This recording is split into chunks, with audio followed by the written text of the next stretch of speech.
বন্ধুরা, যে যাই বলুক, এই যাত্রা থেমে যাওয়ার নয়। এই যাত্রা হচ্ছে সফলতা নিয়ে আসার। সেই জন্য বলি, যে যতই আপনার পিছনে মন্তব্য করুক, আপনি পিছন দিকে তাকাইবেন না, আপনি সামন দিকে এগিয়ে যান। ইনশাল্লাহ একদিন সফলতা আসবে। সেই জন্য বলি, ভালো কিছু করতে গেলে অনেক বাধা বিপত্তি পের হয়ে আপনি সফলতা অর্জন করতে পারবেন। কারো কথায় মন দিয়ে লাভ নাই, পিছনে কারো কথা শুনেও লাভ নাই। আপনার লক্ষ্যর দিকে আপনি এগিয়ে যান, ইনশাআল্লাহ সফলতা আসবে।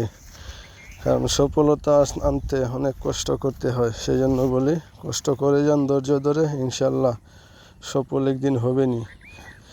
কারণ সফলতা অর্জন করলে আপনার পাশে সবাই থাকবে। এখন আপনি সমস্যায় আছেন, অনেকে আপনি নিয়ে মজা করবে। সেই জন্য বলি, কারো পিছনের কথায় কান দিয়ে লাভ নাই। আপনারা আপনাদের মতো এগিয়ে যান, ইনশাআল্লাহ একদিন সফলতা আসবেই।